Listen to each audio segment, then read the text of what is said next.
Sleep on the couch or find a cheap motel, my daughter-in-law Tiffany sneered at me while her father lit a cigarette right in my living room. Her dad laughed and added, "Just leave, old man, there is no room for you here anyway." I looked at my son, hoping he would speak up, hoping he would be the man I raised, but he just looked down at the floor like a coward. I did not say a word. I just walked out the door with a small suitcase. They thought they had won. They thought they had successfully stolen my home and my dignity. But 1 week later, they were the ones in total panic screaming, "This cannot be happening," when the police showed up. They had no idea that while they were measuring drapes for my windows, I was signing the paperwork that would ruin their lives. Before I tell you how I legally evicted my own family and left them with nothing, please hit that like button and subscribe to the channel. It really helps this old man share his truth. Let me know in the comments where you are listening from, and if you have ever had to teach an ungrateful relative a hard lesson. My name is Harry Foster. I am 70 years old, and for 40 years I worked as a general contractor, building homes for other families. My hands are rough, my back aches when it rains, and I know the cost of every single nail and 2x4 in a house because I used to hammer them in myself. The house in question is a 2-story colonial in the suburbs of Atlanta. I built it with my own 2 hands 30 years ago. I poured the foundation. I framed the walls. I laid the hardwood floors that my late wife Martha loved so much. When Martha passed away 5 years ago, the house felt too big, but I kept it because it was full of her memory. I let my son Brian and his wife Tiffany move in 2 years ago so they could save money for their own place. That was my mistake. I assumed they were grateful. I assumed that because I paid the mortgage, the utilities, and the grocery bills that I would at least get some respect in my own castle. I was wrong. It all started last Tuesday at dinner. We were sitting at the mahogany dining table that I had bought for Martha on our 25th anniversary. I had cooked a pot roast because Tiffany said she was too tired from her job as a part-time real estate agent. She had not sold a house in 6 months, but she always acted like she was running a Fortune 500 company. Brian was sitting across from me eating quietly. He is a good boy at heart, I used to think, but he is 35 years old and works in IT. Yet he cannot seem to stand up to his wife to save his life. The air in the dining room was thick enough to cut with a knife. Tiffany was tapping her long, manicured fingernails on the wood table, a sound that always set my teeth on edge. Suddenly, she reached into her purse, pulled out a calendar, and slammed it onto the table right next to my plate. The sudden noise made me jump and drop my fork. She looked me dead in the eye and said, "Mark this date, Harry. Tomorrow morning, my parents are moving in." She did not ask. She did not propose a discussion. She delivered a command. I picked up my napkin and wiped my mouth, trying to keep my temper in check. I asked her calmly what she meant by moving in. I thought maybe they were visiting for a weekend. Ted and Barb, her parents, were what you might call difficult people. They were loud, messy, and had a way of making everything around them feel cheap. Tiffany took a sip of the wine I had paid for and said, "They sold their place in Florida. They are retiring here to be closer to us. They will be here at 10 in the morning with the moving truck." I looked at Brian. He refused to meet my gaze. He was pushing peas around his plate like a chastised child. I turned back to Tiffany and asked where exactly she expected them to sleep. "We have a guest room, but it is small and currently full of Brian's computer equipment." Tiffany let out a short, sharp laugh, as if I had asked a stupid question. She said, "Well, obviously, they cannot stay in the guest room. Dad has a bad back, and Mom needs space for her things. They are going to take the master suite." The silence that followed was deafening. The master suite, my room. The room where Martha and I had spent 30 years. The room where I slept every night in the bed we had shared. I felt a vein in my forehead start to throb. I asked her slowly so I would not start shouting where exactly she proposed I would sleep if her parents were in my bed. She shrugged her shoulders as if it was of no consequence to her. She said, "You can take the pull-out couch in the living room, or maybe set up a cot in the basement. It is finished down there, right? Besides, you are old, Harry. You do not need all that space. My parents are a couple, and they need privacy. You are just one person. You will be fine downstairs." I looked at my son again. This was the moment. This was the moment he had to speak. I said, "Brian, are you hearing this? She wants to kick your father out of his own bedroom to put me in the basement like an old dog." Brian finally looked up, but his eyes were full of fear. He looked at Tiffany, then back at me and said, "Dad, come on. Mom and Dad Jenkins are going through a hard time. They need a soft place to land. The basement is not that bad. It is cool in the summer. Just for a while, okay? Be reasonable." Reasonable. He wanted me to be reasonable about being evicted from my own sanctuary. I felt something break inside me. It was not my heart. It was the tether of loyalty I had held onto for my son. I realized then that he was not the man I raised. He was just an extension of Tiffany's will. I placed my hands flat on the table. I could feel the grain of the wood under my calloused palms. I leaned forward and lowered my voice to a growl. I asked them one simple question. I said, "Have you two forgotten whose name is on the deed of this house? Have you forgotten who pays the property taxes, who fixes the roof when it leaks, and who paid for the steak you are chewing on right now?" Tiffany rolled her eyes. She actually rolled her eyes at me. She leaned in, mirroring my posture, and gave me a smile that was pure venom. She said, "Oh, Harry, stop living in the past. This is our home. We live here. We are the future of this family. You are just here because we let you stay. Technically, since we have been living here for 2 years and paying for the internet, we have rights. And frankly, you are getting too old to manage a property this size. We are doing you a favor by taking over. You should be thanking us for handling things. My parents coming here is a good thing. Dad can help you with the yard work since you move so slow these days." The disrespect was so absolute it was almost breathtaking. She was not just asking for a favor. She was claiming ownership. She was telling me that my time was up and that I should be grateful for a spot on the couch in the house I built with my own sweat and blood. I looked at the calendar she had thrown on the table. The date was circled in red marker. It looked less like a moving date and more like an invasion day. I did not scream. I did not flip the table, though I wanted to. I realized that arguing with her was like wrestling a pig in the mud. You both get dirty, but the pig likes it. I stood up slowly. My knees popped. I looked at Brian one last time. I said, "So that is how it is going to be. You are choosing them over me." Brian mumbled something about keeping the peace. I looked at Tiffany and said, "Fine. Do what you want." She smirked triumphantly, thinking I had surrendered. She thought I was a weak old man who would just roll over and accept my fate in the basement. She said, "Good. Make sure your things are out of the master suite by noon tomorrow. Mom hates clutter, and she wants to repaint the walls immediately. That horrible blue color has to go. That blue color was Martha's favorite. It was the color of the sky on the day we got married." I felt a cold calm wash over me. It is a dangerous thing when a man like me goes quiet. It means we are done talking, and we are ready to start working. I walked out of the dining room without another word. I went upstairs to my bedroom and looked around. I looked at the photos on the dresser. I looked at the bed. I knew right then that I would never sleep in this room again. But I also knew that neither would Ted and Barb Jenkins. If they wanted a war, they were about to get one. I pulled my old suitcase out of the closet, the one I used to take on job sites, and started packing.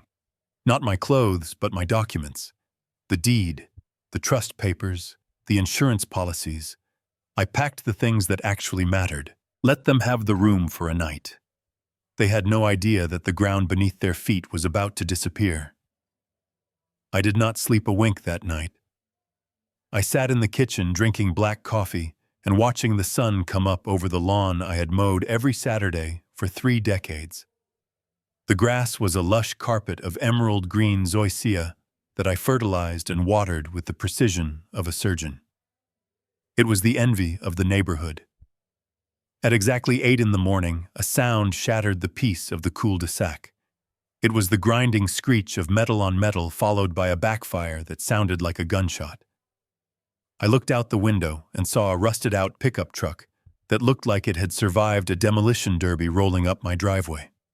Oil was dripping from its undercarriage, staining the pristine concrete I had pressure washed just last week. The driver door groaned open, and out stepped Ted Jenkins. He looked exactly as I remembered him from the wedding, disheveled and smelling of stale smoke, even from 20 feet away. He was wearing a grease-stained tank top that exposed his sunburned arms and a baseball cap that had seen better days. He stepped onto my driveway, stretched his arms, and then did something that made my blood boil. He hawked up a thick wad of phlegm and tobacco juice and spat it directly onto my prize-winning grass. He did not just spit, he aimed. It was a declaration of war right there on my front lawn. Before I could even process the insult, the passenger door flew open and Barb climbed out. She was struggling with 3 leashes attached to 3 of the largest, mangiest hounds I had ever seen. These were not house pets. They were beasts with matted fur and wild eyes. They immediately started barking, snapping at the air, and pulling Barb toward the front door. She did not try to control them. She just laughed a high-pitched cackle that grated on my ears and let them drag her up the walkway. I stepped out onto the porch, my coffee mug tight in my hand. I wanted to tell them to turn around. I wanted to tell them that this was a mistake and that they were not welcome here. But before I could speak, Ted looked up and saw me. He did not say hello. He did not ask how I was doing. He just pointed at the bed of his truck, which was piled high with garbage bags, rusty tools, and a massive cooler wrapped in duct tape. "Hey, old-timer," Ted shouted, his voice raspy from years of chain smoking. "Do not just stand there like a lawn ornament. Come grab this cooler. It is heavy and my back is acting up again." I stood there frozen. He was ordering me around on my own property. When I did not move fast enough for his liking, he shook his head and muttered loud enough for me to hear. "Useless. I guess the hearing is the first thing to go. Come on, chop chop. Be careful with it. That is my imported beer. Watch your back, though. I do not want you throwing a hip out and suing me." I set my coffee mug down on the railing. I decided to play along. I wanted to see just how far they would push it. I walked down the steps and grabbed the handle of the cooler. It weighed a ton. Ted did not offer to help. He just lit a cigarette and flicked the match into my rose bushes. I hauled the cooler up the steps, my muscles straining. I am 70, but I am strong. I carried lumber and poured concrete for 40 years. I could probably snap Ted in half if I wanted to, but I kept my cool. I carried the cooler into the entryway, and the smell hit me instantly. It was the smell of wet dog, stale sweat, and cheap perfume. Barb was already in the living room, unclipped the leashes. The 3 dogs were running wild. One of them, a massive beast with mud caked on its paws, jumped straight onto the Italian leather sofa. That sofa was the last piece of furniture Martha and I had bought together. It cost $6,000. It was soft, buttery leather that we treated with special conditioner every month. I watched in horror as the dog began to dig at the cushions, its sharp claws scratching deep white lines into the dark brown leather. Mud was smearing everywhere. I dropped the cooler with a thud and shouted at the dog to get down. The dog just growled at me, baring yellow teeth. Barb walked out of the kitchen holding a bag of chips she had already raided from my pantry. She looked at the dog destroying my sofa and then looked at me with a bored expression. "Oh, relax, Harry," she said, chomping on a chip. "Buster is just making a nest. He is tired from the drive. He is used to sleeping on the couch at our old place." I pointed a shaking finger at the scratches. "That is Italian leather, Barb. That is not a dog bed. Get him off." She rolled her eyes and waved her hand dismissively. "It is just furniture, Harry. Do not be so uptight." Material things do not matter. Besides, we live here now, so Buster lives here too. He needs to feel at home. If you are so worried about it, maybe you should have put a cover on it before we got here. Ted walked in behind me, dragging a muddy boot across the hardwood floor, leaving a long streak of dirt. He looked at the scene and laughed. Looks like Buster claims the best seat in the house. You better find a folding chair, old man. I looked around my living room. In less than 10 minutes, it had transformed from a sanctuary of order and memories into a chaotic, dirty kennel. My home was being erased. The smell of them was already seeping into the drywall. The noise of the dogs panting and the television that Ted had just turned on to full volume filled the air. I looked at the scratch marks on the leather, and I felt a cold, hard knot form in my stomach. This was not a temporary stay. This was an invasion. They were not here to visit.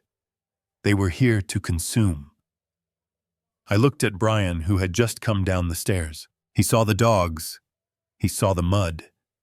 He saw his father standing there being treated like a servant. And he did nothing. He just walked into the kitchen to get coffee, avoiding the war zone in the living room. That was the moment I knew. The house was already gone. I could stay and fight over every scratch and every stain, or I could execute the plan I had started to form the night before. I looked at Ted, who had kicked his feet up on the coffee table, boots and all. "Make yourself comfortable, Ted," I said quietly. He did not even look at me. "I plan to," he grunted, grabbing the remote. "Now be a good host and get me a cold one from that cooler." I walked to the cooler, opened it, and pulled out a beer. I handed it to him. My hand did not shake. My face did not show the rage that was burning me up from the inside. I was going to let them get comfortable.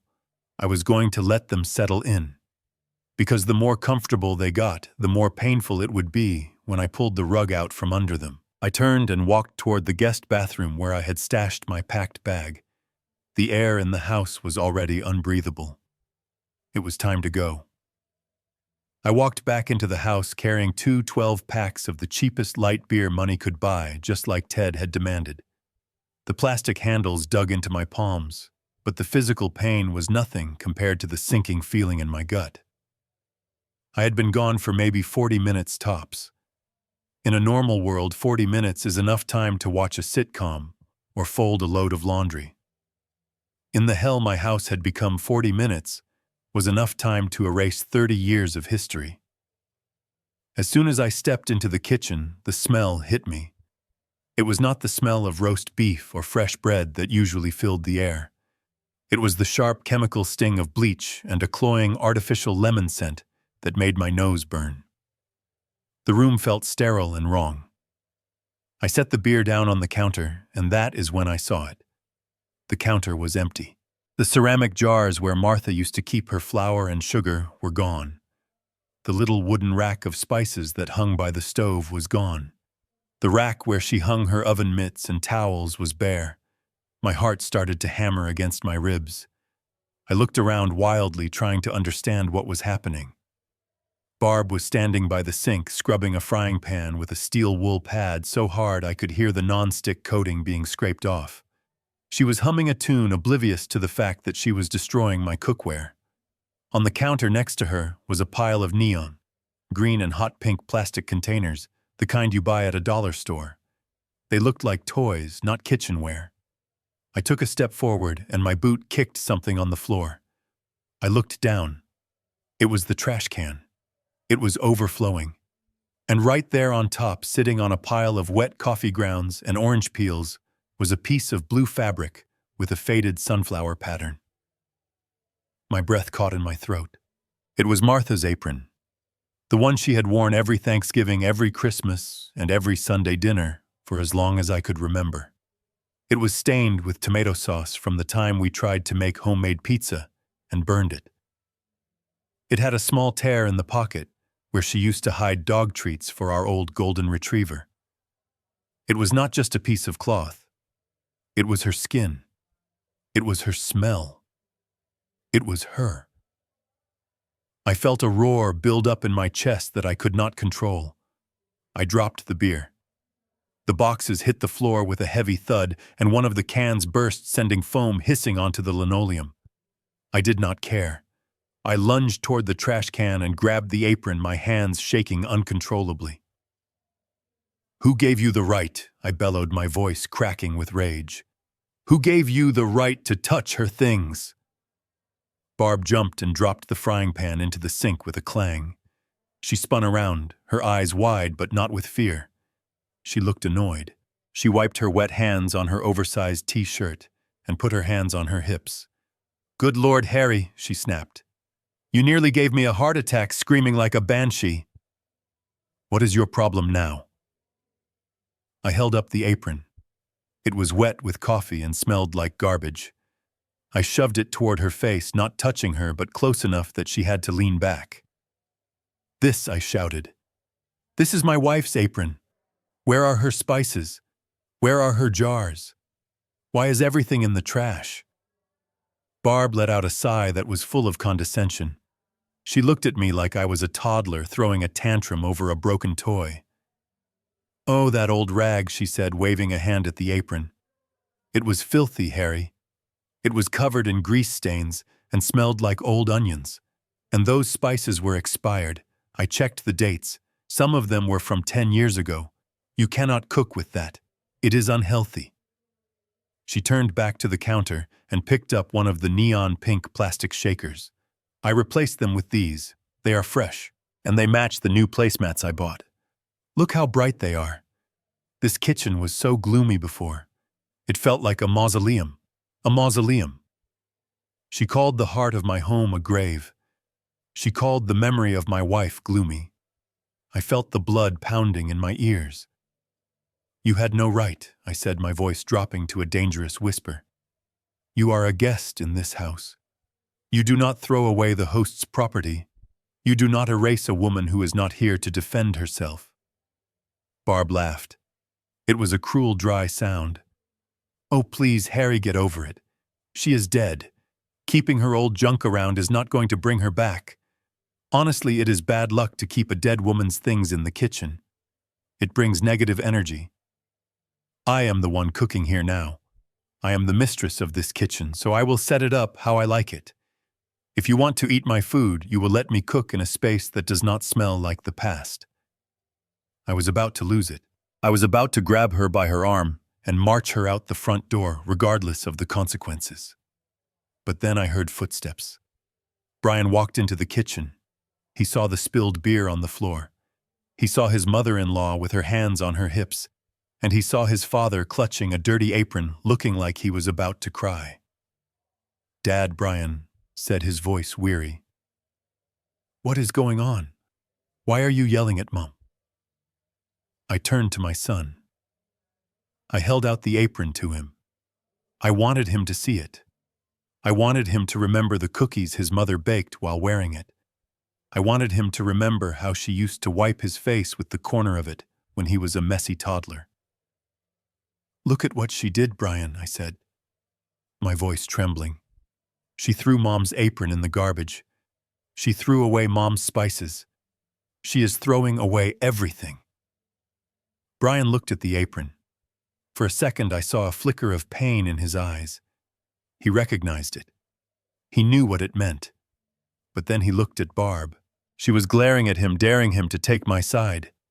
She had that look on her face that said, "If you cross me, I will make your life miserable." Brian swallowed hard. He looked back at me, and the light in his eyes died. "Dad," he said softly, looking at the floor. "It is just an apron. It was pretty old. Mom Barb is just trying to help. She is cleaning up. She wants to cook us a nice dinner. Do not make her feel bad for trying to help." The words hit me harder than a physical blow. Just an apron. Don't make her feel bad. He was apologizing to the woman who had just desecrated his mother's memory. He was choosing the path of least resistance. He was sacrificing me to keep the peace with these invaders. I looked at Brian for a long time. I realized then that my son was gone. The boy I raised, the boy who used to cry when a bird died in the yard, was gone. In his place was a husk of a man hollowed out by a toxic marriage. I did not scream again. The anger that was boiling inside me suddenly cooled. It froze into something hard and sharp like a block of ice. I realized that screaming would not save the apron, fighting would not bring the spices back, and begging would not give my son a spine. I nodded slowly. "Okay," I said. My voice was completely flat. "I understand." I bent down and picked up the apron. I did not try to wipe the coffee grounds off. I folded it carefully, dirt and all, and tucked it under my arm. I stepped over the puddle of spilled beer. I did not offer to clean it up. I did not look at Barb, who was smiling smugly, thinking she had won another battle. I did not look at Brian, who was still staring at his shoes in shame. I walked out of the kitchen. As I passed the threshold, I felt a strange sense of clarity. The house was no longer mine. They had claimed the living room. They had claimed the kitchen. They had claimed my son. There was nothing left here for me to protect. And because there was nothing left to protect, there was nothing holding me back from what I had to do next. I went straight to the guest bathroom, which was the only room they had not defiled yet. I opened my suitcase. I placed the dirty apron gently on top of the deed to the house. It was fitting in a way. The symbol of my past life and the instrument of their future destruction sitting right next to each other. I zipped the suitcase shut. The zipper made a sound like a guillotine dropping. I was done being the victim. I was done being the sad old man. If they wanted to play house, they could play. But they had no idea that the landlord was about to foreclose on their entire reality. I washed my face in the sink, looked at my reflection in the mirror, and saw a stranger staring back. He looked older, but his eyes were dangerous. I dried my hands and walked out, ready to spend my first night on the sofa, but knowing it would be the last week they would ever spend under a roof. The living room was dark, but sleep was impossible. The leather sofa that Barb had let her muddy dog destroy just hours earlier was now my bed. It was too short for me. My feet hung off the edge and a wooden support beam was digging directly into my bad hip. Every time I tried to shift my weight, the leather squeaked loud enough to echo through the silent house. But the silence downstairs was nothing compared to the racket coming from upstairs. Directly above my head in the master suite, I could hear the television blasting. It sounded like an action movie with explosions and car chases shaking the floorboards. I could hear Ted's hacking cough, followed by Barb's shrill laughter. They were having a party in my sanctuary. I lay there staring at the ceiling fan, imagining what they were doing. I knew exactly where the bottle of 1998 Cabernet was hidden in the back of the closet. I had been saving it for my 75th birthday, or maybe for the day my first grandchild was born. Now I was certain that Ted was swigging it straight from the bottle, washing down the taste of cheap cigarettes, while his wife wiped her greasy hands on my Egyptian cotton sheets. The disrespect was so physical, it felt like I was being suffocated. My throat was dry, so I sat up groaning as my stiff back protested. The digital clock on the cable box read 3:15 in the morning. I was about to get up to get a glass of water when the light from the kitchen clicked on. Footsteps came tapping across the hardwood floor. It was Tiffany. She was wearing a silk robe that I suspect she bought with Brian's credit card. She had a glass of water in her hand, and she stopped when she saw me sitting up in the dark. She did not jump. She did not look surprised. She just looked annoyed. She walked over to the sofa, and with her bare foot, she kicked the leg of the couch. It was not a hard kick, but it was deliberate. It was the kind of kick you give a sleeping dog to get it out of your way. "God." "Harry," she whispered harshly, "you are making so much noise. I can hear you snoring all the way from the guest room." I looked at her. The hypocrisy was stunning. "You can hear me breathing," I asked, my voice raspy from lack of sleep. "But you cannot hear the war zone going on in the master bedroom. Your parents have the volume turned up to maximum." Tiffany rolled her eyes and took a sip of her water. "They are elderly, Harry. Their hearing is not what it used to be. Besides, they are celebrating. It is their first night in their new home. You should be happy for them instead of lurking down here like a creep." She looked me up and down with an expression of pure disgust. I was wearing my old flannel pajamas, and my hair was messy from tossing and turning.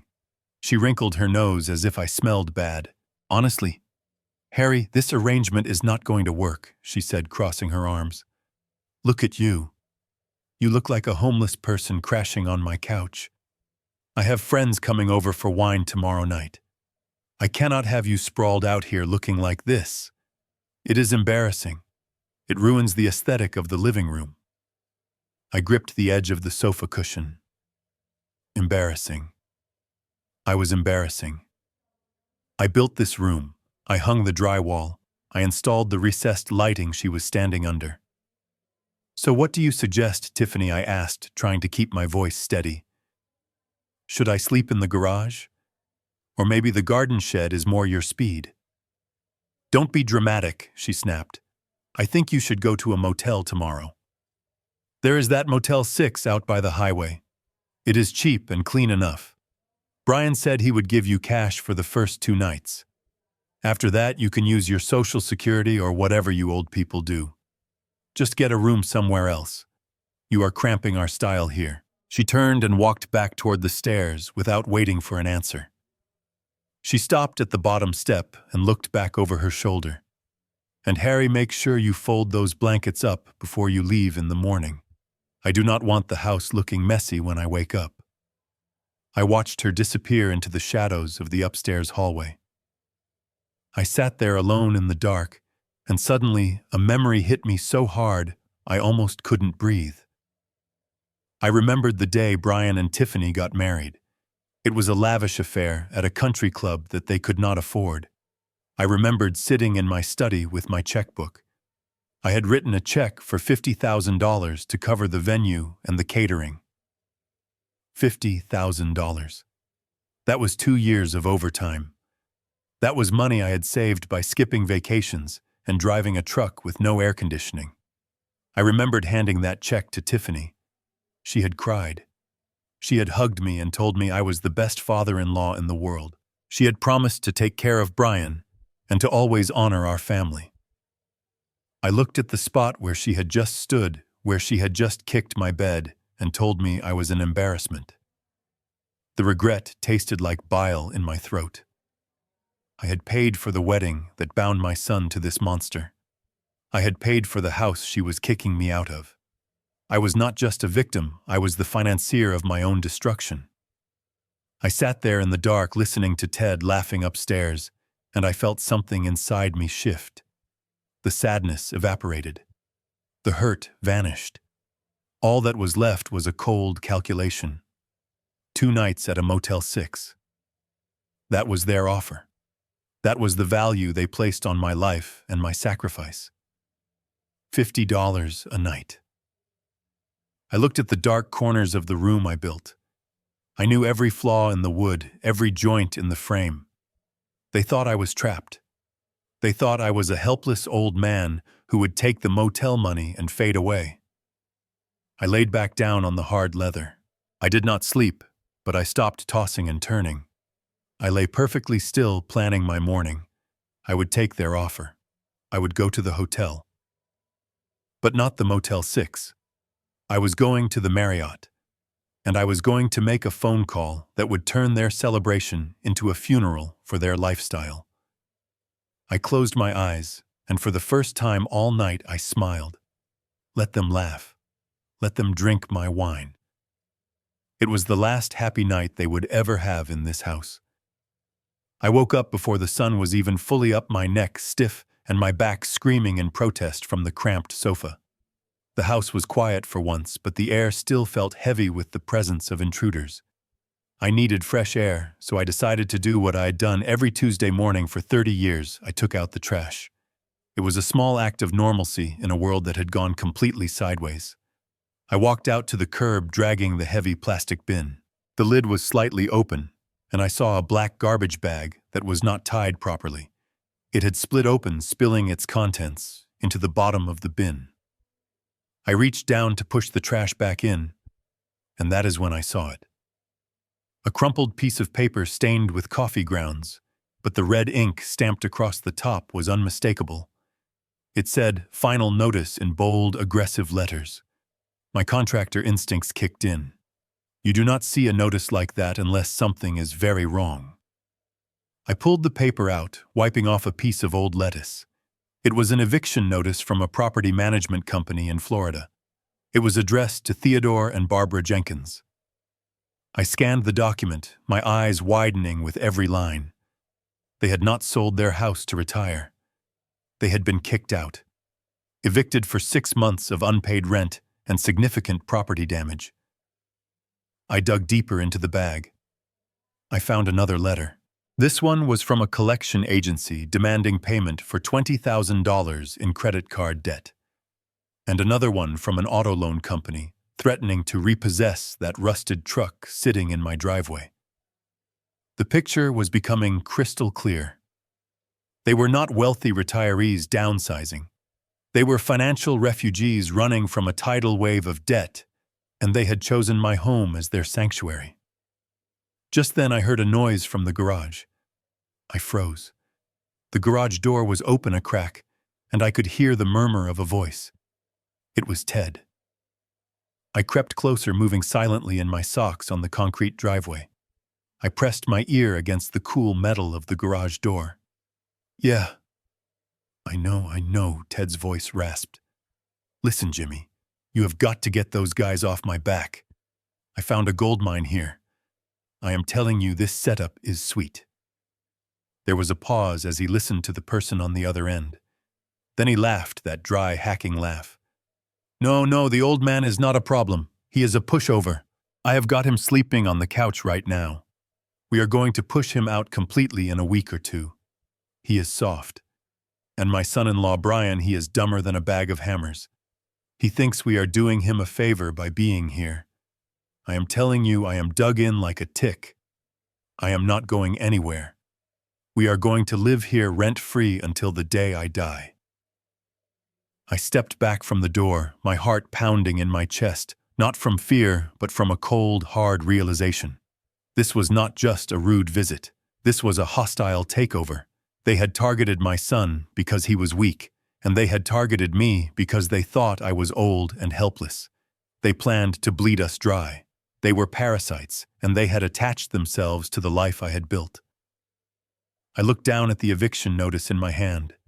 It was not just trash. It was ammunition. I folded the paper carefully and put it in my pocket. I did not storm into the garage and confront Ted. That would have been foolish. If I confronted him now, he would just lie and Brian would probably believe him. No, I needed to be smarter. I needed to let them think they had won. I walked back into the house, quiet as a ghost.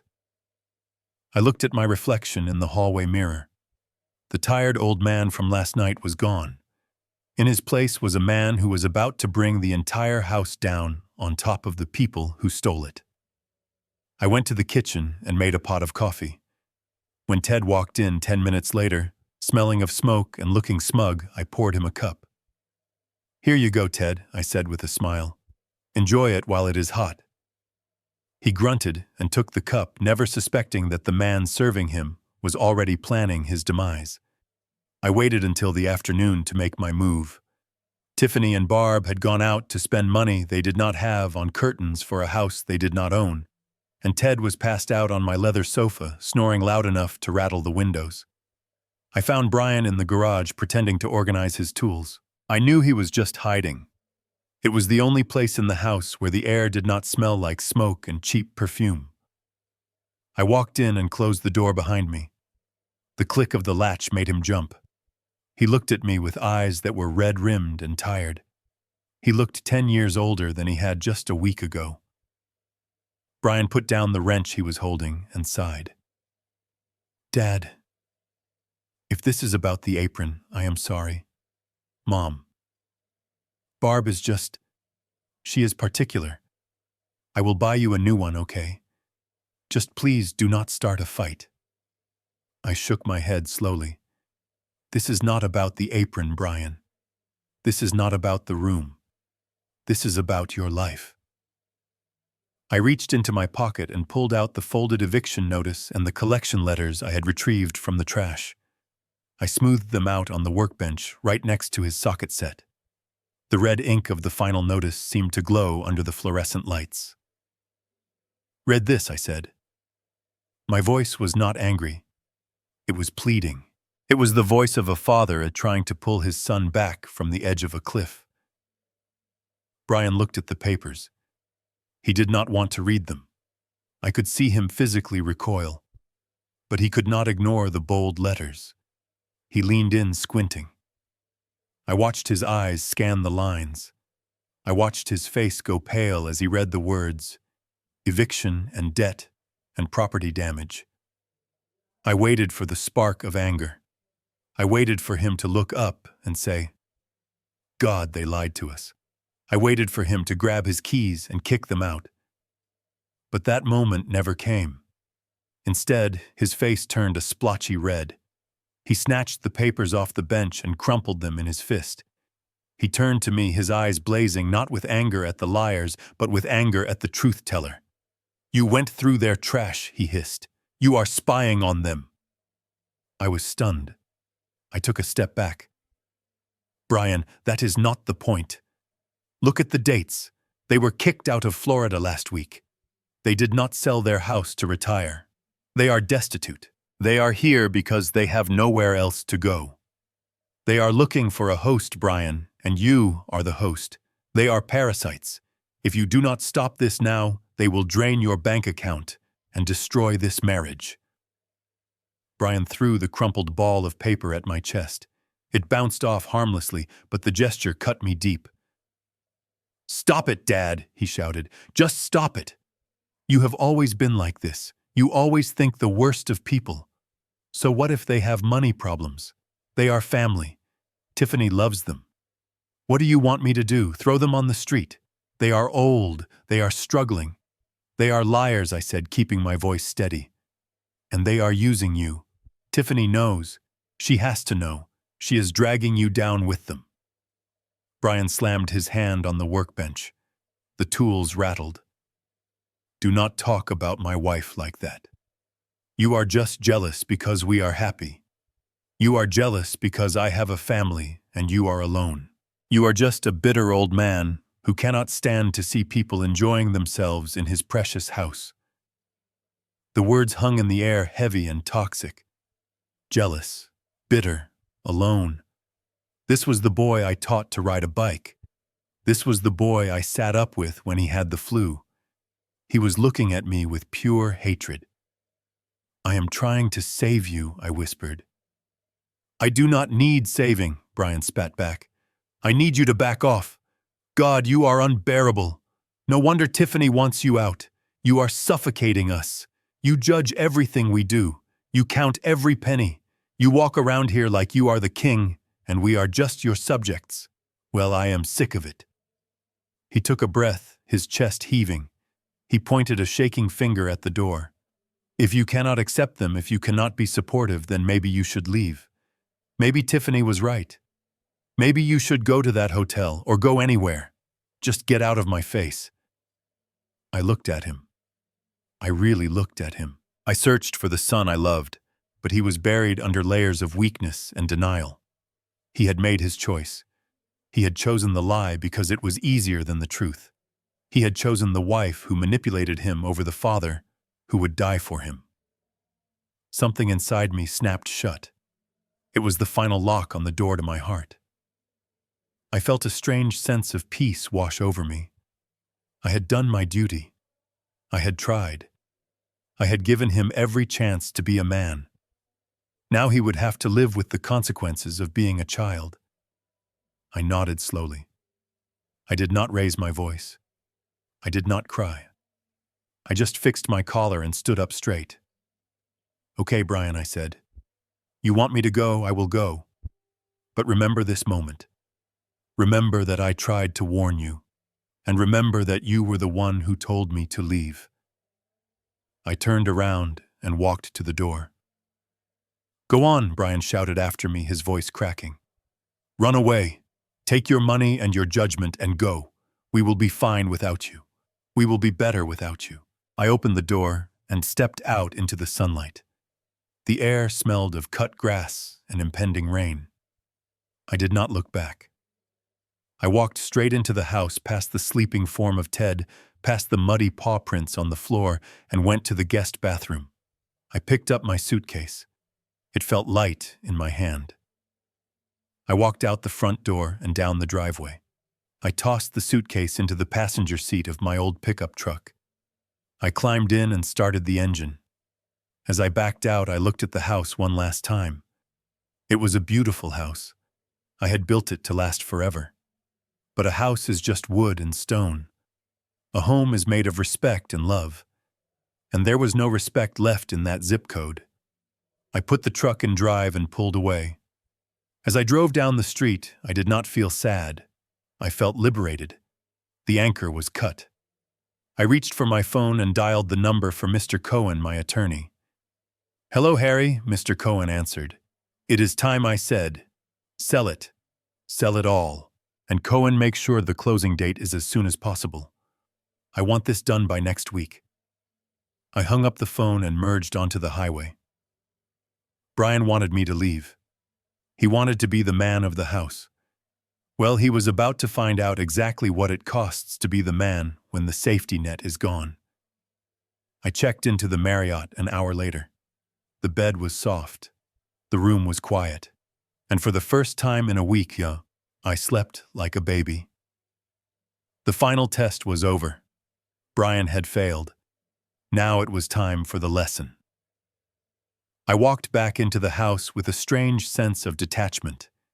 It felt like I was walking into a stranger's home or perhaps a crime scene that had not yet been taped off. I went straight to the guest bathroom and grabbed the small suitcase that contained the last scraps of my life. My hand was steady as I zipped it up. I was ready to leave. I was ready to turn my back on the ungrateful boy I had raised and the vultures he had allowed into our nest. But the house had one final insult waiting for me. One last knife to twist in my gut before I could escape. As I stepped into the hallway, a loud mechanical whining sound assaulted my ears. It was the high-pitched scream of a power drill running at full speed. It was coming from the living room. My contractor instincts kicked in automatically. That was the sound of a masonry bit grinding against plaster and wood. I followed the noise, my boots heavy on the hardwood floor. When I rounded the corner, the sight that greeted me made my blood run cold. Ted was standing on one of my dining room chairs, his muddy boots planted firmly on the velvet cushion.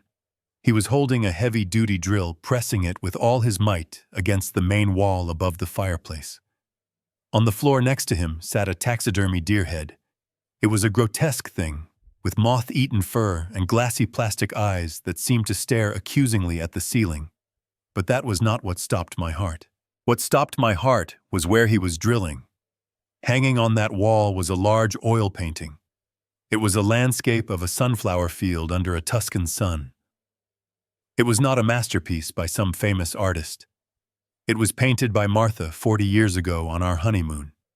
It was the first thing we hung up when we moved in, and she used to joke that it was the window to her soul. She loved that painting. I loved that painting. And right now, Ted was drilling a hole directly through the center of it. I watched in slow-motion horror as the metal drill bit caught the canvas. The fabric twisted and tore. The vibrant yellow paint cracked and flaked away, falling like golden snow onto the mantel below. The drill punched through the canvas and bit deep into the drywall behind it. It felt as if he was drilling a hole directly through my chest.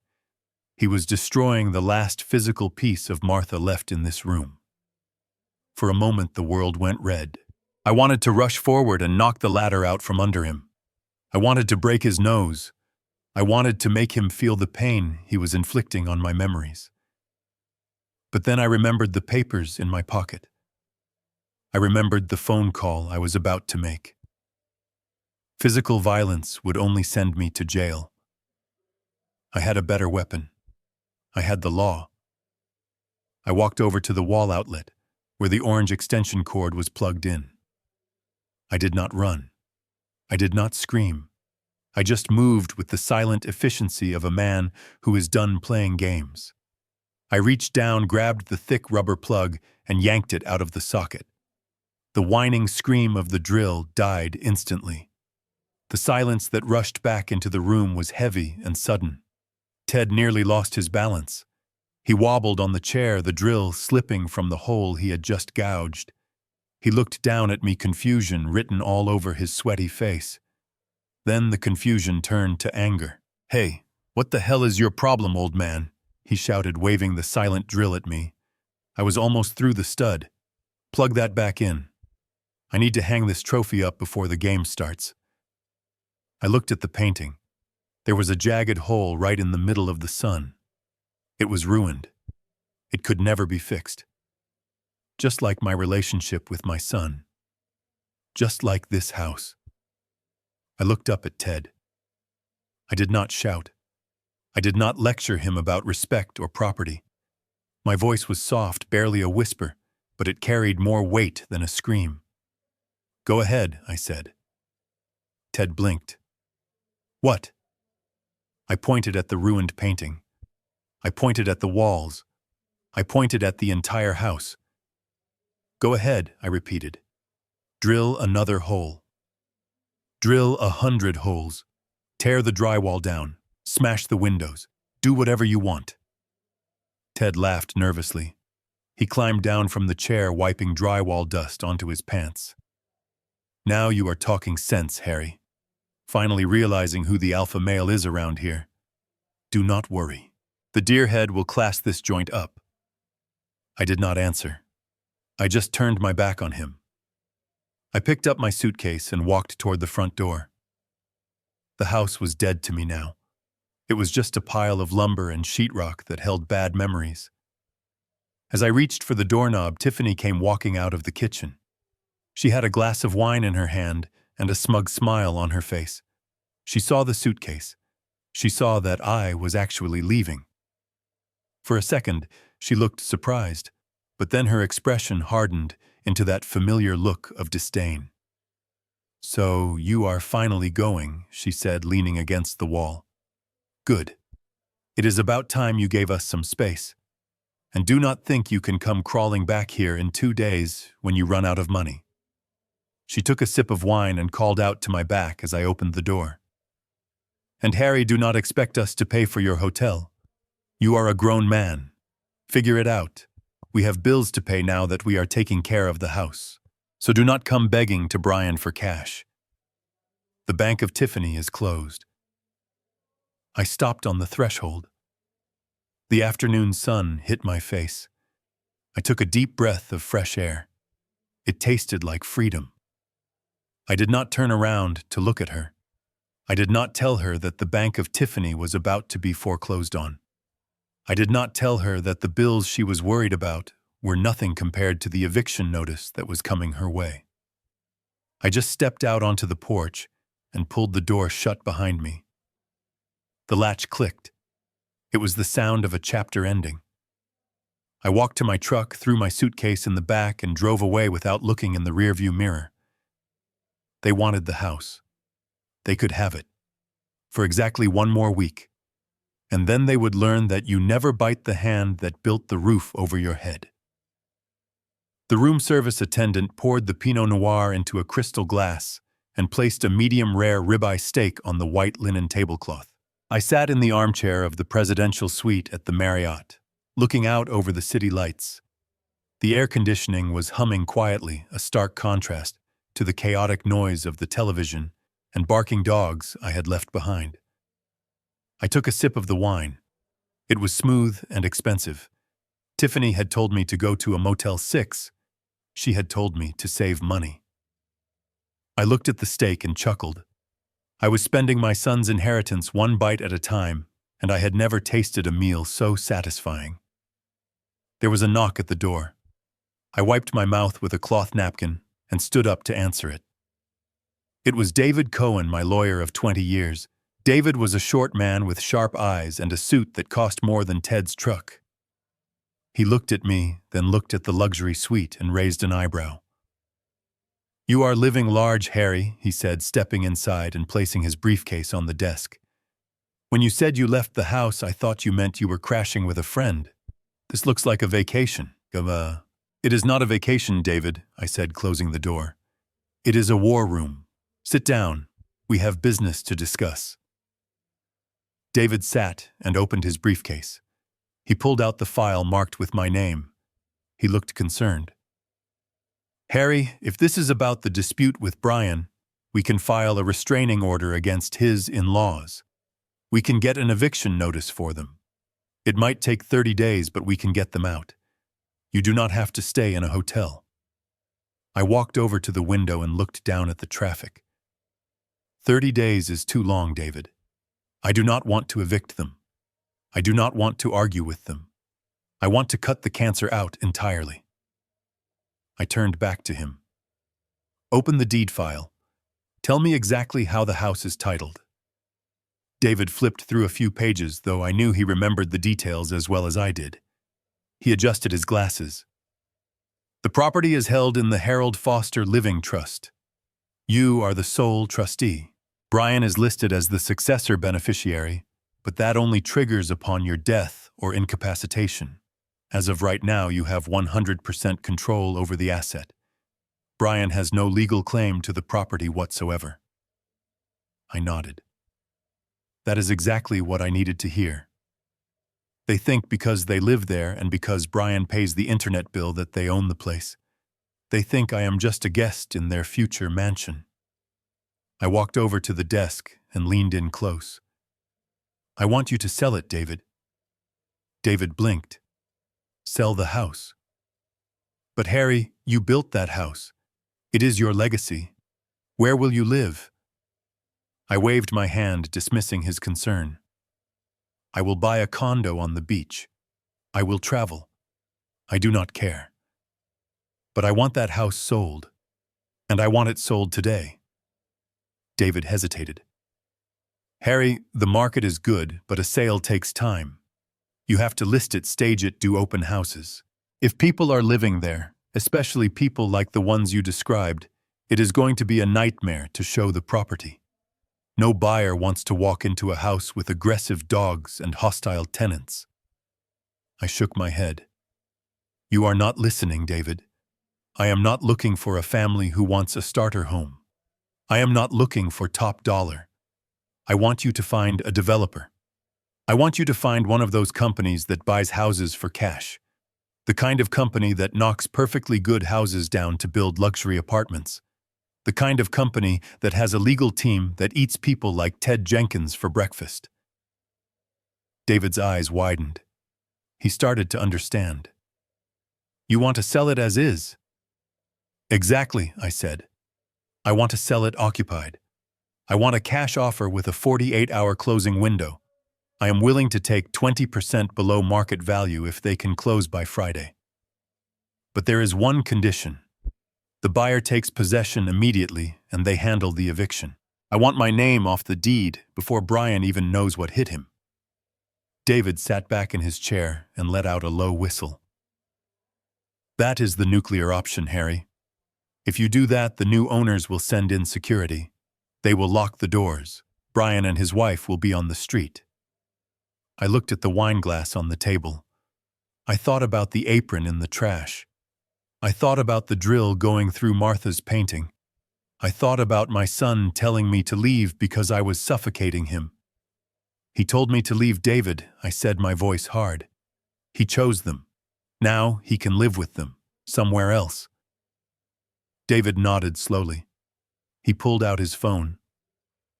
"I know a guy. He runs a firm called Ironclad Development. They buy distressed properties and they are aggressive. They have been trying to get a foothold in your neighborhood for years.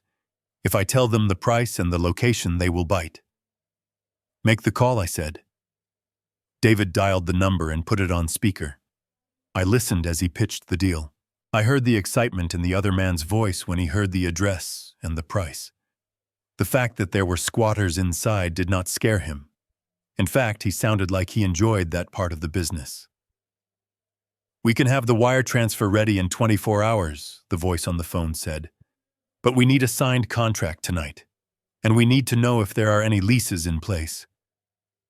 "No leases," David answered, looking at me for confirmation. "Just family members overstaying their welcome. No rental agreements. No written contracts." "Then they are trespassers," the developer said. "We can handle that. We have a team for that." David hung up the phone.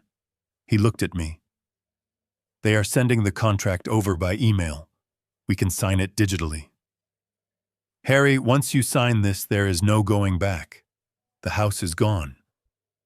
I poured myself another glass of wine. I did not feel sad. I did not feel regret. I felt a surge of power. For a week, I had been the victim sleeping on a couch while they walked all over me. Now I was holding the detonator. "Do it," I said. David opened his laptop. 10 minutes later, the document appeared on the screen. I scrolled through the legalese. I saw the purchase price. It was lower than what the house was worth, but it was still nearly $1 million in cash. Enough to retire in style. Enough to ensure I never had to ask anyone for a place to sleep ever again. I reached out and tapped the screen to sign my name. Harold Foster. The signature looked sharp and decisive. "It is done," David said, closing the laptop. "The money will be in your trust account by Thursday morning." I walked back to the window. I imagined the scene at the house right now. They were probably laughing, drinking my beer, thinking they had chased the old man away for good. They were measuring the windows for curtains. They were planning which wall to knock down. They had no idea that the house they were standing in was no longer theirs. It belonged to Ironclad Development now, and Ironclad did not care about family ties or sob stories. "You are a good man, David," I said, turning back to him. "Order yourself some dinner. Put it on my tab. I am going to take a long, hot bath." As I lay in the soaking tub of the hotel suite that night, surrounded by bubbles and silence, I felt a profound sense of peace. I had lost a house, but I had regained my dignity. And in 48 hours, Brian was going to learn a very expensive lesson about property rights. The trap was set. Now all I had to do was wait for the snap. Back at the house on Elm Street, the celebration was in full swing. If you walked past the front window, you would not have thought a father had just been driven out of his home. You would have thought a group of college kids had just won the lottery. The music was blasting so loud that the bass rattled the family photos in the hallway. Ted and Barb had not wasted a single second. As soon as my truck turned the corner, they had cracked open my liquor cabinet and started pouring drinks like they were at an open bar. Ted was currently in my private study, the room where I had spent nights designing blueprints and balancing the family budget. He was not there to work. He was rummaging through my desk drawers, tossing tax returns and old receipts onto the floor. He was looking for one thing and one thing only: the combination to the wall safe hidden behind the bookshelf.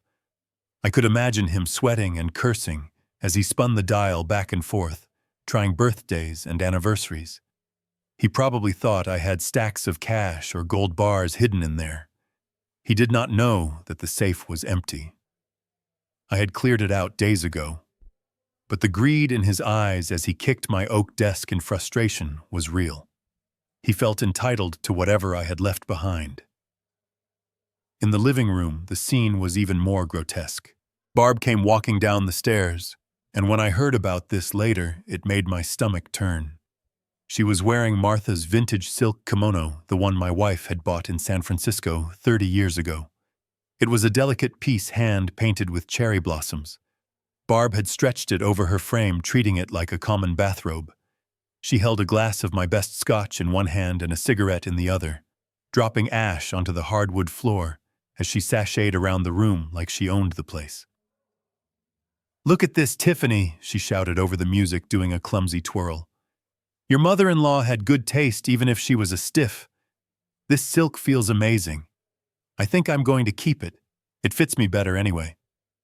Tiffany laughed from the kitchen where she was looking through brochures for granite countertops. She was already planning the renovation. She was already spending money she did not have on a kitchen she did not own. "It looks great," Mom Tiffany called out.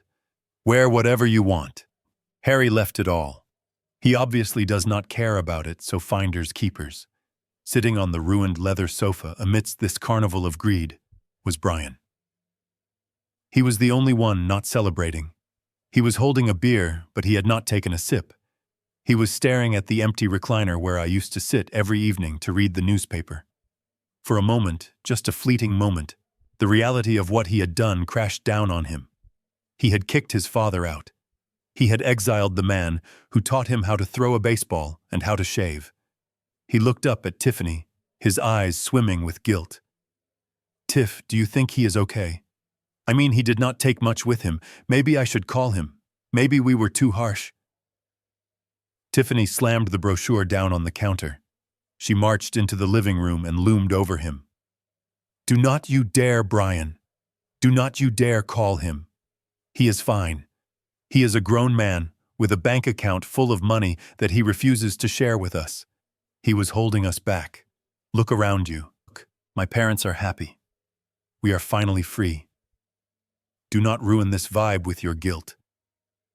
He chose to leave, remember. He walked out. She manipulated the narrative so easily, twisting the knife until Brian nodded weakly. "You are right," he mumbled. He chose to leave. "It is for the best." Just then, Ted stomped into the room, his face red from the exertion of trying to break into my safe. He grabbed a handful of nuts from a bowl and shoved them into his mouth, chewing loudly. "Hey, Brian," Ted barked, spraying crumbs. "We have a problem." Brian looked up, startled. "What is it, Ted? Is something broken?" Ted gestured with a greasy thumb toward my 50-inch television mounted on the wall. "That TV. It is garbage. The big game is on Sunday, and I cannot watch my team on that postage stamp. It is an insult to my eyes. It was a top-of-the-line television, but to a man like Ted, nothing was ever enough." "So what do you want me to do?" Brian asked. Ted grinned, a predatory smile that showed his yellow teeth. "I saw a sale at the electronics store. 85 inches, 4K resolution. That is what a house like this deserves. Give me your credit card. I will run out and pick it up right now. We can mount it before dinner." Brian hesitated. An 85-inch TV cost $2,000 easy. He was already drowning in debt. He looked at Tiffany for help, hoping she would be the voice of reason. But Tiffany just shrugged. "Daddy is right, Brian. This room is huge. The old TV looks tiny. Plus it would be a nice housewarming gift for them. Just give him the card. We will pay it off later when Harry finally kicks the bucket and we get the trust fund." That was their plan.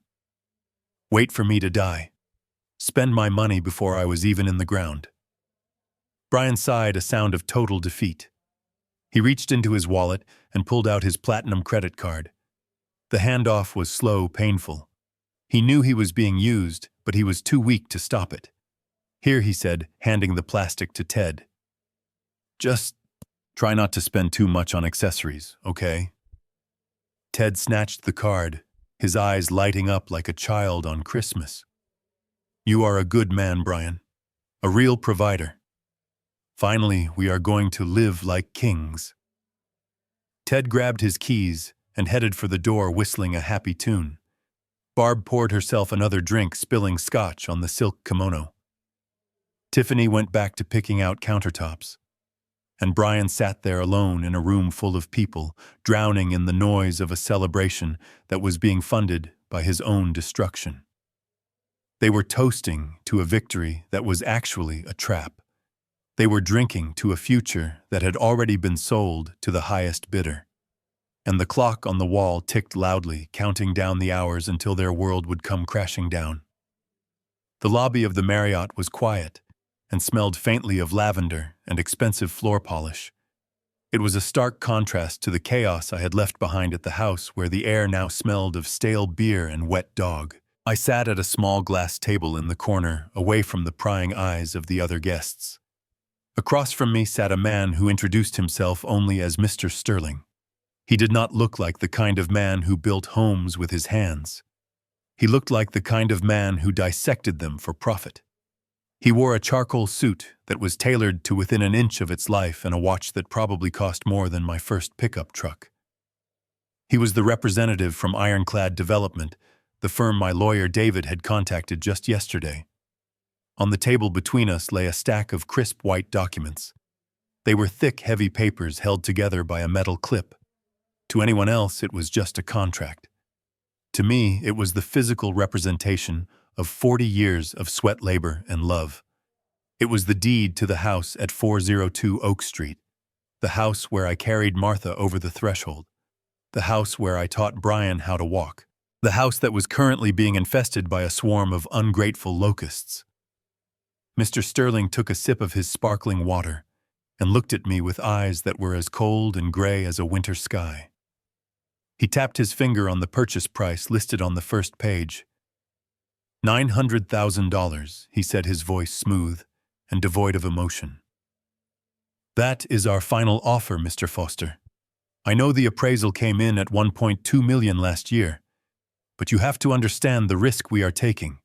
We are buying a property site unseen with no inspection and with hostile occupants currently residing on the premises. That is a significant liability. We are effectively buying a problem. I looked at the number, $900,000. It was $300,000 less than the market value. In my previous life as a contractor, I would have laughed in his face and walked away from such a low-ball offer. $300,000 was a fortune. It was a retirement fund. It was a college tuition for a grandchild I might never see. But as I sat there, I realized that I was not just paying for a real estate transaction. I was paying a disposal fee. I was paying to flush the toxicity out of my life. I looked Sterling in the eye. I do not care about the appraisal, I said, my voice steady. The money is sufficient. But I want to be absolutely clear about the terms regarding the current residents. Sterling smiled a thin, shark-like smile. He flipped to page 12 of the contract. He pointed to a paragraph highlighted in yellow. Clause 17, Section B, he read aloud. The buyer assumes all responsibility for the immediate vacancy of the property. The seller grants the buyer full authority to remove any and all unauthorized persons and personal property upon the transfer of the title. We do not use the standard eviction process, Mr. Foster. Since there is no lease and no rental agreement, we treat them as trespassers. We have a private security team that handles these sensitive transitions. They are very persuasive. I felt a dark, grim satisfaction settle in my chest. Persuasive. That was a polite word for what was about to happen. Ted and Barb thought they were legally protected. They thought they could manipulate the system. They had no idea that I was bypassing the system entirely and handing them over to a corporate machine that did not have a heart to manipulate. I picked up the pen. It was a heavy black fountain pen that Sterling had provided. It felt cold in my fingers. I hesitated for just a fraction of a second. I thought about the sunflower painting Ted had destroyed. I thought about the apron in the trash. I thought about Brian telling me to get out of his face. That hesitation vanished as quickly as it had come. I am ready, I said. I pressed the nib of the pen to the paper. The ink flowed smoothly, dark and permanent. Harold Foster. I signed my name at the bottom of the first page, then the second, then the third. With every signature, I felt a weight lifting off my shoulders. It was a physical sensation like taking off a heavy backpack after a 10-mile hike. The house was no longer my burden. The leaking gutter was not my problem. The property taxes were not my problem. And most importantly, the people inside were not my problem. When I signed the final page, Sterling pulled the documents toward him and checked the signatures with professional efficiency. He nodded once, then opened his laptop. Everything appears to be in order, he said, typing rapidly. I am initiating the wire transfer now. Since this is a cash purchase and the title search cleared this morning, the funds should hit your account immediately. I watched him work. I watched the progress bar on his screen. It was surreal. A lifetime of memories was being converted into digital code and sent through the ether. Done, Sterling said, closing the laptop. You should receive a notification from your bank shortly. I pulled my phone out of my pocket. A moment later, the screen lit up. It was a notification from my bank app. Deposit received. $900,000. The balance on my screen looked like a phone number. It was more money than I had ever seen in one place in my life. It was enough to buy the condo on the beach. It was enough to travel to Europe like Martha and I had always planned. It was enough to be free. Mr. Sterling stood up and extended his hand. Pleasure doing business with you, Mr. Foster. The property is now legally ours. Our security team is scheduled to secure the asset in 48 hours. I suggest you do not go back there. It might get ugly. I shook his hand. His grip was firm and dry. Do not worry, I said. I have no intention of ever setting foot on that driveway again. Sterling nodded, gathered his papers, and walked out of the lobby, disappearing into the crowd. I was alone again. I sat there for a long time, staring at the bank balance on my phone. I felt a strange mixture of emotions. There was a hollow ache in my chest, a mourning for the home I had built with my own hands. But underneath that sadness was a blazing fire of vindication. I had won. They thought they had defeated me, but I had just nuked the battlefield. I needed to make one last move. I needed to ensure they stayed comfortable. I needed them to feel safe and victorious, so that the blow would hit them with maximum force when the security team arrived. If they suspected I was up to something, they might try to damage the house further or steal the copper piping. I needed to lull them to sleep. I opened my text messages and found the thread with Brian. The last message from him was from 2 days ago, asking me where the spare key to the shed was. He had not even asked where I was sleeping. I typed out a message, my thumbs moving slowly over the keyboard. Brian, I wrote, I just wanted to let you know that I found a permanent place to stay. It is small, but it is within my budget. You do not need to worry about me anymore. I will not be coming back to the house to bother you and Tiffany. I hope you all are happy there. Tell your father-in-law he can have the recliner. Goodbye. I read the message twice. It was perfect. It sounded defeated. It sounded like the surrender of a beaten old man. It gave them exactly what they wanted. Full ownership of the space and the absence of my judgment. I pressed send. The little bubble popped up indicating the message was delivered. I watched the screen waiting to see if he would reply. 3 dots appeared, then disappeared, then appeared again. Finally, a message came through. Thanks, Dad, Brian wrote. I am glad you found a spot. We just need some time to adjust. Maybe we can have dinner in a few weeks when things settle down. Take care. I let out a short, bitter laugh that caused a passing waiter to look at me with concern. Dinner in a few weeks. In a few weeks, he would be homeless. In a few weeks, he would realize that the spot I found was a luxury life, and the settling down he hoped for was a pipe dream. I turned off my phone and placed it face down on the table. I signaled the waiter. Bring me another Pinot Noir, I said. And bring the dessert menu. I am celebrating. The waiter smiled. What is the occasion, sir? I looked out the window at the bustling city streets. I felt lighter than I had in years. The transaction was complete. The trap was sprung. I just sold a lot of baggage, I said. And I made a killing on the deal. As I waited for my wine, I leaned back in the chair and closed my eyes. I could imagine the scene at the house right now. Brian showing the text to Tiffany. Tiffany smiling that smug smile, thinking she had won the war. Ted putting his feet up on the recliner, thinking he was the king of the castle. They were feasting on the carcass of my generosity, not knowing that they were already swallowing the poison. The countdown had begun. 48 hours. Tick-tock. Friday morning arrived with a deceptive calm over the house on Oak Street. Inside, the atmosphere was heavy with the lazy satisfaction of people who believed they had gotten away with a crime. Ted was sprawled on the new recliner in the living room, watching a fishing show on the massive 85-inch television that had been mounted on the wall just yesterday. The volume was turned up high enough to shake the windows. Barb was in the kitchen, still wearing my wife's silk kimono frying bacon and dropping grease onto the floor without a care in the world. Brian was upstairs, probably sleeping off the guilt and the hangover from celebrating his new status as the man of the house. They moved through the rooms with an air of absolute ownership, oblivious to the fact that the ground beneath their feet had already been sold from under them. At exactly 9 o'clock, the silence of the cul-de-sac was shattered. It did not begin with a knock, but with the rumble of engines. Heavy, powerful engines. A convoy of black sport utility vehicles with tinted windows turned onto the street, moving with the precision of a military strike team.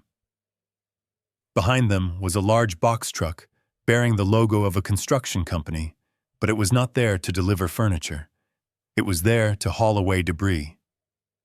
The vehicles did not park on the street.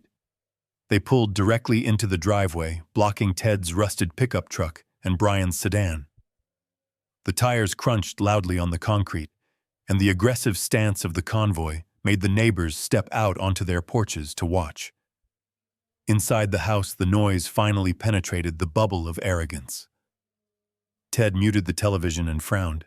He shouted toward the kitchen, asking Barb if she had ordered something. Barb yelled back that she had not ordered anything and told Tiffany to go check the door.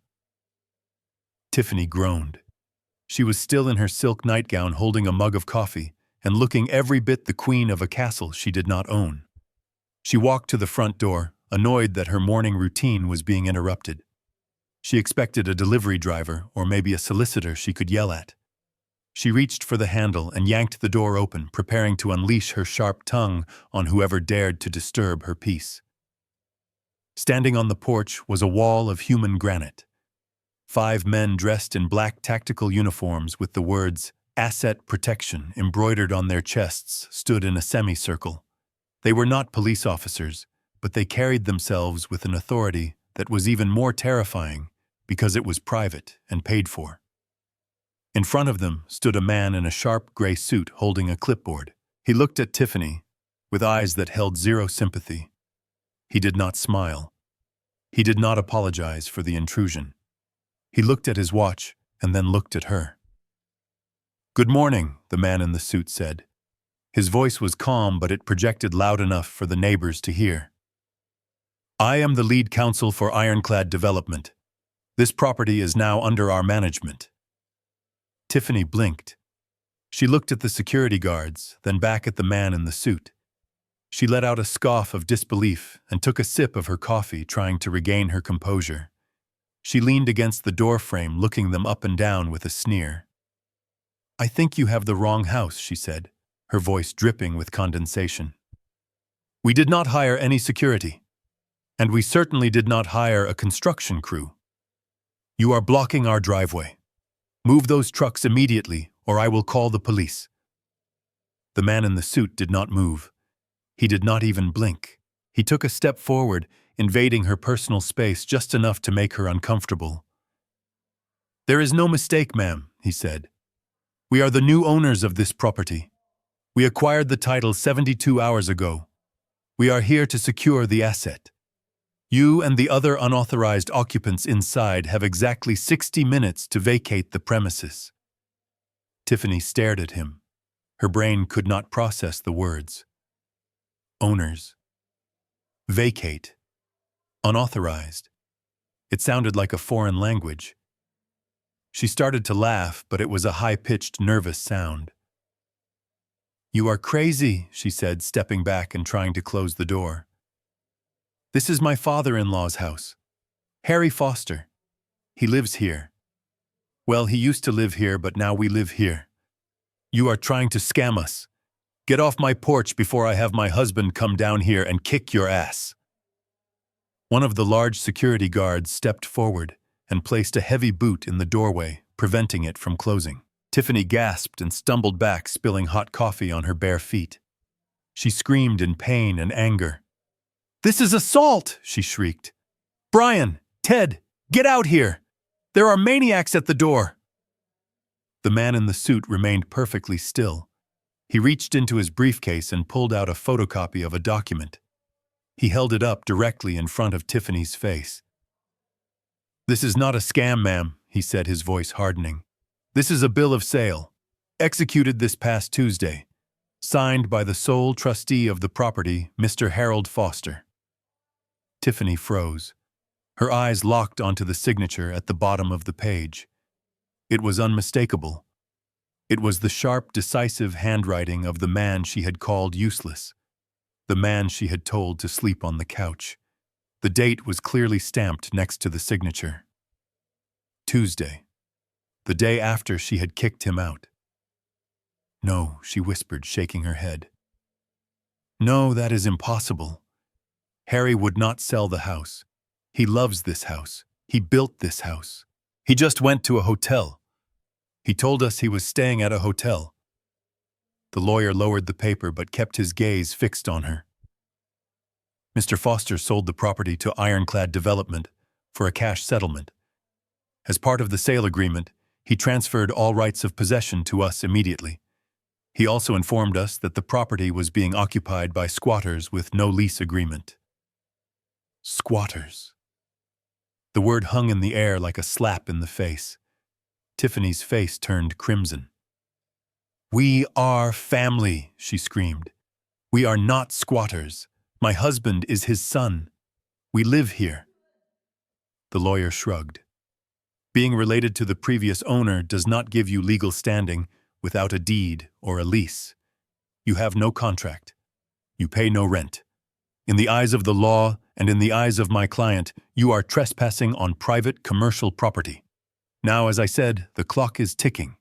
You have 58 minutes left. After that, my team will enter the premises and remove all persons and personal property by force if necessary. Anything left inside after the hour is up will be considered abandoned and will be disposed of in the dumpster you see in the driveway." By now, the commotion had drawn the others. Ted came rushing to the door, his face red with rage, holding a baseball bat he had grabbed from the hallway closet. Barb was right behind him, still clutching a spatula. Brian appeared at the top of the stairs, looking pale and terrified. "What the hell is going on here?"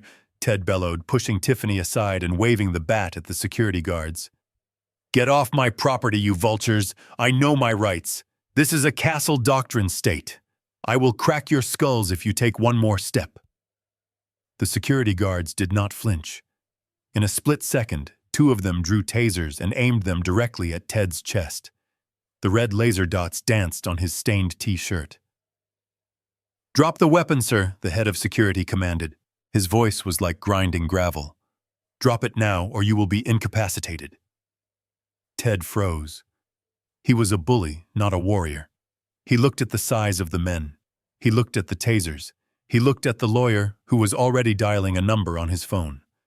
"I am calling the sheriff to assist with a forcible detainer," the lawyer said calmly. "If you do not drop that bat, you will be arrested for assault with a deadly weapon in addition to criminal trespassing. Is that how you want to end your day, sir?" Ted's hands shook. The bat clattered to the floor, rolling across the hardwood. He looked at Tiffany, his eyes wide with panic. "Tiffany, tell them this is a mistake. Tell them Harry gave us the house." Tiffany was hyperventilating. She looked at Brian, who was slowly descending the stairs, holding onto the banister like it was a lifeline. "Brian," she screamed, "do something. Your father sold the house. He sold it. Tell them they cannot do this." Brian reached the bottom of the stairs. He looked at the lawyer. He looked at the document that was still in the lawyer's hand. He saw his father's signature. And in that moment, the crushing weight of reality destroyed him. He realized that his father had not just left. He had not just rolled over. He had detonated a nuclear bomb and walked away. "He sold it," Brian whispered. "He actually sold it." "You have 55 minutes," the lawyer interrupted, checking his watch again. I suggest you start packing. Start with the essentials. Clothes, medications, ID. Do not worry about the furniture. You will not have a truck to move it anyway. But where are we supposed to go? Barb wailed, dropping the spatula. We have nowhere to go, we just moved in. All our things are here. That is not our concern, the lawyer said, cold as ice. You have been living here on borrowed time. The time is up. One of the security guards stepped onto the porch, crossing the threshold. He stood inside the foyer, his presence filling the space. He did not touch anyone, but his message was clear. The invasion had begun. The space was no longer theirs. Tiffany looked around the entryway.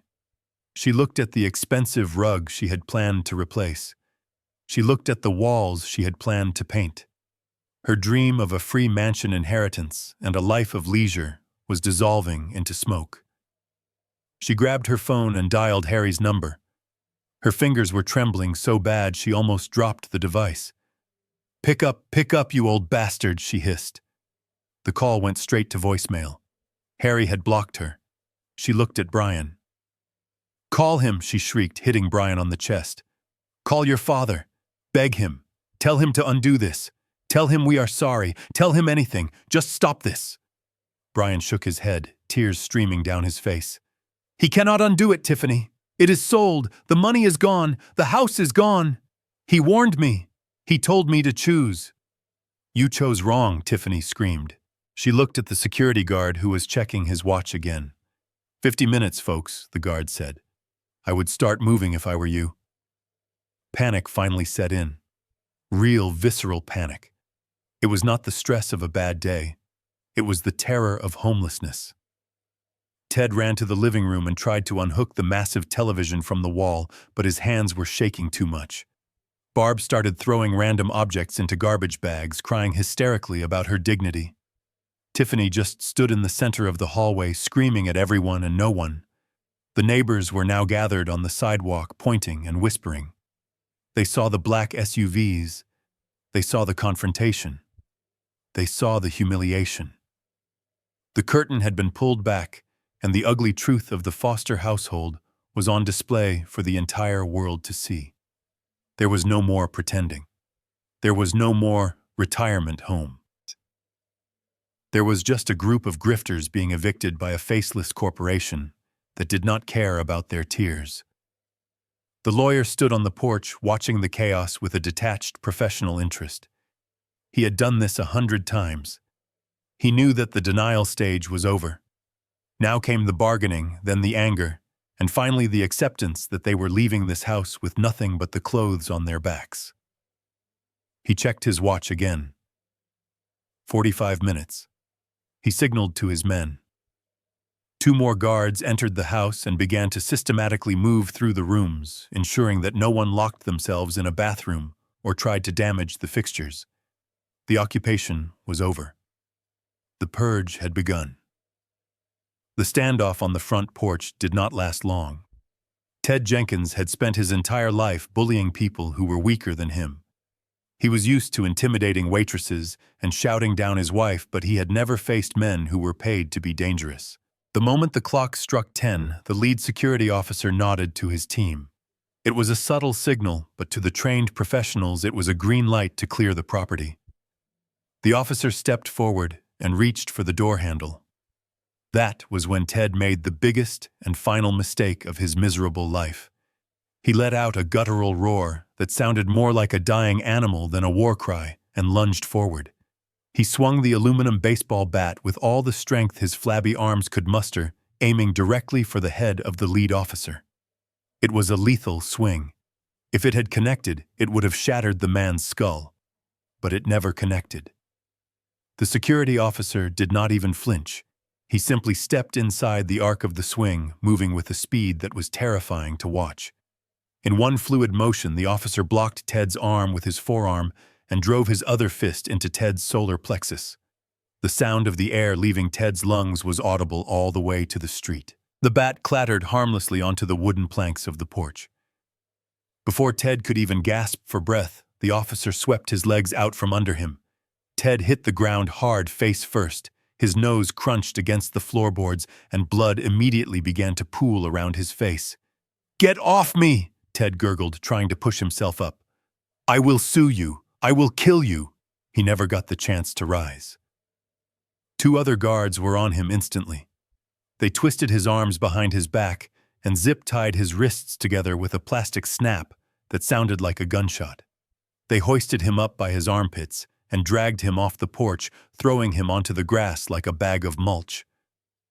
Inside the house, the sound of the scuffle sent Barb into a frenzy.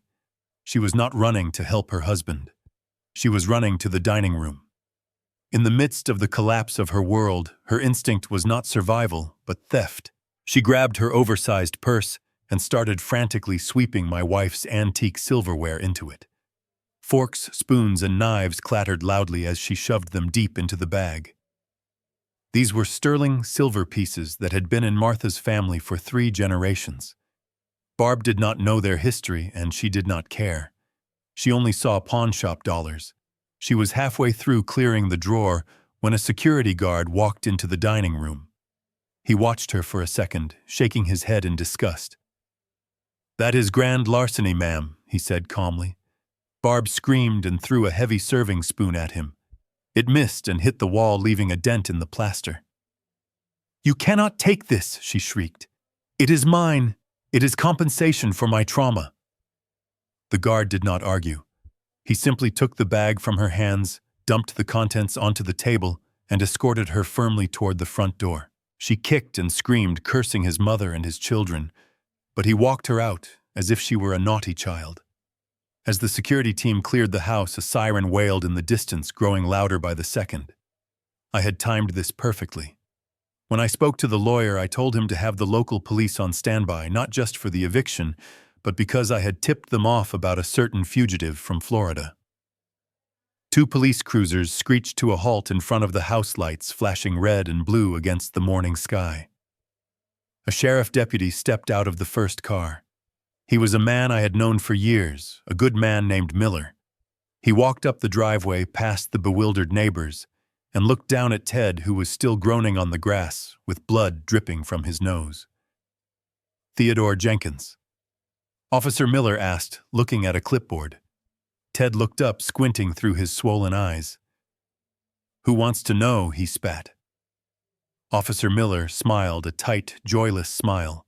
"You are a hard man to find, Mr. Jenkins. We received a notification from the Broward County Sheriff's Office. It seems you have 3 outstanding warrants for insurance fraud, felony tax evasion, and fleeing the scene of an accident." Ted's face went pale. The arrogance drained out of him, instantly replaced by the sheer terror of a man who knows the game is up. "That is a lie," Ted stammered. "That was all a misunderstanding. My lawyer cleared that up." Officer Miller pulled a pair of metal handcuffs from his belt. The zip ties were cut and replaced by the cold, hard steel of the law. "You can explain that to the judge in Florida," Miller said. "You are under arrest. You have the right to remain silent, and I suggest you use it because you have talked enough." They hauled Ted toward the squad car. He was weeping now, loud sobbing tears, begging Tiffany to call someone, begging Brian to pay his bail. Barb was standing on the porch watching her husband be taken away, and she did not shed a tear. She was just clutching her empty purse, looking around for something else to steal. And then there was Brian. My son was standing in the middle of the driveway. He was barefoot, wearing pajama pants and a t-shirt. He looked like a ghost. He watched the police shove his father-in-law into the back of the cruiser. He watched the security guards carry boxes of his own clothes out to the curb. He watched his wife Tiffany screaming obscenities at the lawyer. He looked at the house where he grew up, the house he thought he had conquered. He realized in that moment that he was not the king. He was the jester. He had traded a father who loved him for a family of criminals who viewed him as a wallet. He looked at Tiffany. Her face was twisted in an ugly mask of rage. She was not worried about him. She was not worried about their marriage. She was worried about the house. Brian dropped to his knees on the concrete. He put his head in his hands and let out a sound that was half laugh, half sob. It was the sound of a man breaking. Tiffany, seeing that her parents were useless and her husband was broken, played her final card. She pulled out her phone. Her hands were shaking so badly she dropped it once before managing to dial. She put it on speakerphone and held it up like a weapon. "I am calling Harry," she screamed for everyone to hear. "He will fix this. He has to fix this." I was sitting in the hotel lobby when my phone buzzed. I saw her name on the screen. I had been waiting for this call. I picked up the glass of wine, took a slow sip, and pressed the green button. I did not say hello. I just listened. Harry. Tiffany screamed, her voice distorted by the speaker. "You sick old man! Tell them to stop! The police are here! They are arresting my dad! They are kicking us out! You have to tell them it is a mistake! You have to come here right now and fix this!" I let her scream. I let the silence stretch out for 5 long seconds. I wanted her to hear the ambient noise of the hotel lobby, the clinking of silverware, the soft jazz music. I wanted her to hear the sound of my peace. "Hello, Tiffany," I said, my voice calm and conversational. "I am afraid I cannot come there. I am busy enjoying a very late breakfast." "Are you insane?" she shrieked. "They are taking the house. They said you sold it. Tell them you did not sell it." "But I did sell it, Tiffany," I replied. "I signed the papers on Tuesday. The money is already in my account." "Why?" she wailed. "Why would you do this to us? We are family." I chuckled. It was a cold, dry sound. "Family," I repeated. "That is a funny word. You told me on Monday that I was a guest. You told me to sleep on the sofa. And most importantly, you told me to go to a hotel." I paused to let that sink in. "Do you know how expensive hotels are these days, Tiffany, especially the nice ones?"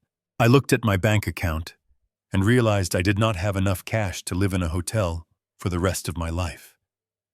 So I did the only logical thing. I sold the asset I had to generate the liquidity I needed. You gave me financial advice and I took it. There was silence on the other end. Total, shocked silence. Even the neighbors probably heard my voice booming from the speaker. "But what about us?" Tiffany whispered, her voice trembling. "What about Brian? We have nowhere to go." I looked at the phone. I imagined Brian kneeling on the driveway. "Brian is a smart boy," I said. "He works in IT. I am sure he can figure something out. Maybe you can stay with your parents." "Oh wait, that is right. Your father is going to jail, and your mother is homeless too." "Harry, please," Brian's voice came through the phone, weak and broken. "Dad, please do not do this." I hardened my heart. I had to. If I gave in now, the lesson would be lost. "I did not do this, Brian," I said. "You did. You chose them. You watched them disrespect your mother's memory. You watched them treat me like a dog.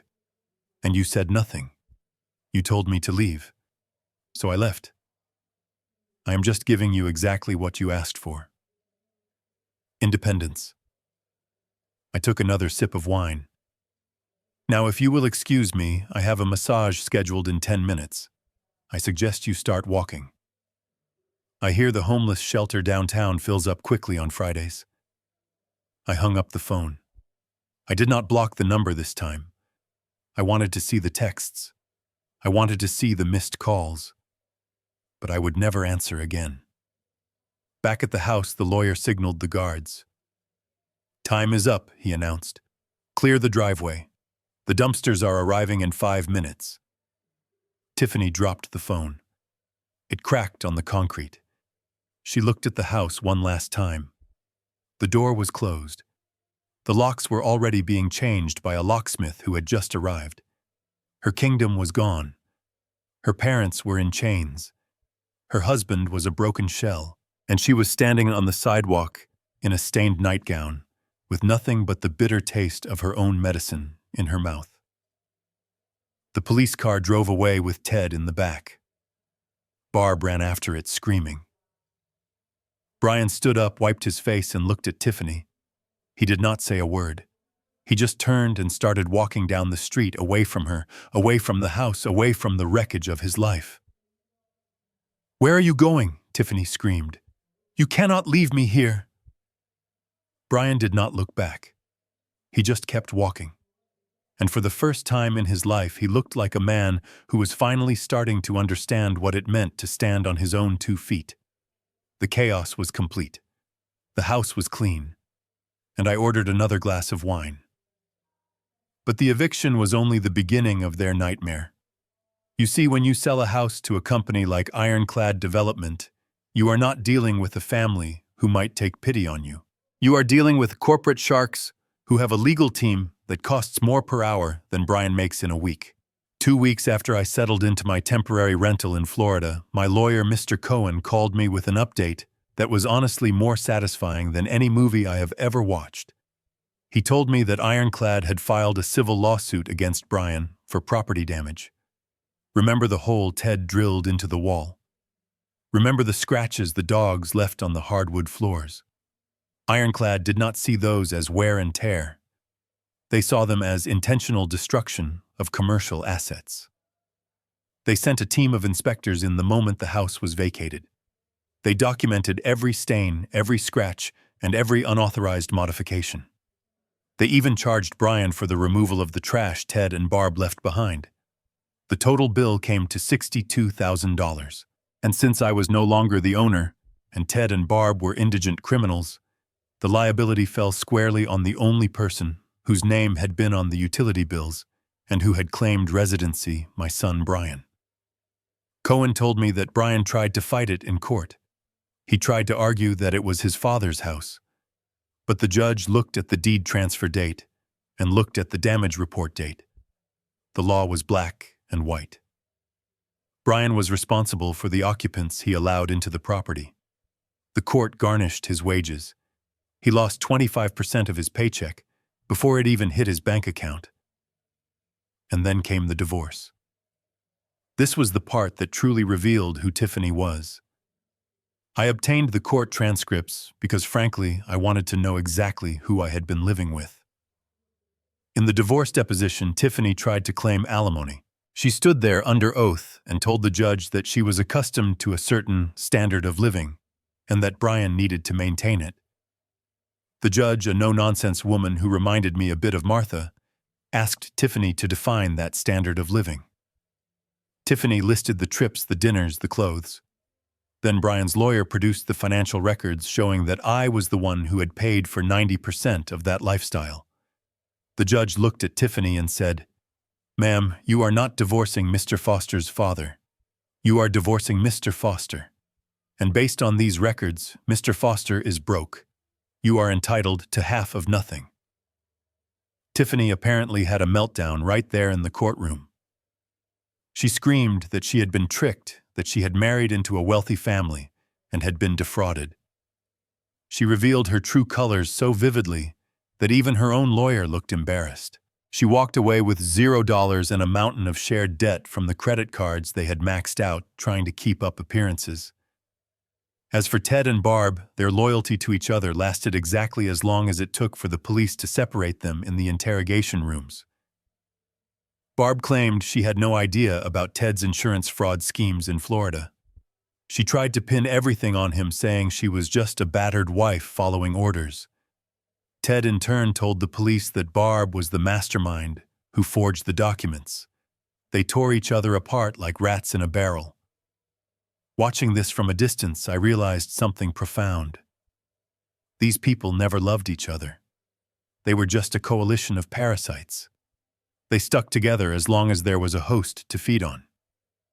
The moment the host me removed himself from the equation, they started eating each other. I also learned that Brian lost his job shortly after the eviction. Apparently, having your father-in-law arrested for felonies on your front lawn while a SWAT team surrounds your house is not a good look for an IT professional. Word gets around. He went from being a respectable suburban husband to a divorced, unemployed homeless man with a garnished bank account in the span of 14 days. It was harsh. I know some people will say it was too harsh. But you have to understand, I didn't do any of this to them. I didn't drill the holes. I didn't steal the money. I didn't marry the gold digger. All I did was remove the cushion that was protecting them from the concrete reality of their own choices. Gravity did the rest. There was one other incident that gave me the closure I didn't know I needed. About a month before I fully settled into my new rhythm in Florida, I had to fly back to Atlanta for a day to sign some final tax documents with Mr. Cohen. On my way to the airport, I decided to stop by Earl's, my old favorite diner, for a cup of coffee. I didn't expect to see anyone, but sure enough, sitting at the counter was Pete, a plumber I'd worked with on job sites for 20 years. When Pete saw me, he nearly choked on his biscuit. He stood up, walked over, and shook my hand so hard I thought he'd pull it off. "Harry!" he boomed loud enough for the cook to hear. "You are a legend, man, a living legend." I sat down confused. "What are you talking about, Pete?" He laughed, slapping the counter. "The whole neighborhood knows. When those security trucks pulled up and hauled your in-laws away, Mrs. Higgins across the street said it was the best show she's seen in 50 years. She actually sat on her porch with popcorn." Pete then told me something that made me smile for the first time in a long while. He told me that immediately after the eviction, Tiffany tried to control the narrative. She went on the neighborhood Facebook group, the one I never bothered to join, and wrote a long, tearful post. She claimed I had abandoned them, that I was senile and cruel, and that they were victims of a legal loophole and elder abuse. "But here's the kicker, Harry." Pete grinned wicked. "Nobody bought it, not one single person. In fact, Mrs. Higgins's grandson found Ted's mugshot from Florida online and posted it right in the comments of her sob story. Then the guy from the corner store commented about how rude Tiffany was to his staff. The backlash was so brutal that Tiffany had to delete her account within an hour. Hearing this lifted a weight off my chest that I hadn't realized I was carrying. I had worried that my name would be mud in the town where I had spent my life. I worried people would see me as a heartless father. But they didn't.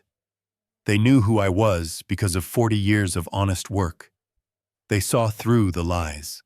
Tiffany thought she could destroy my reputation with a social media post, but she forgot that character is built brick by brick over a lifetime, and it doesn't crumble that easily.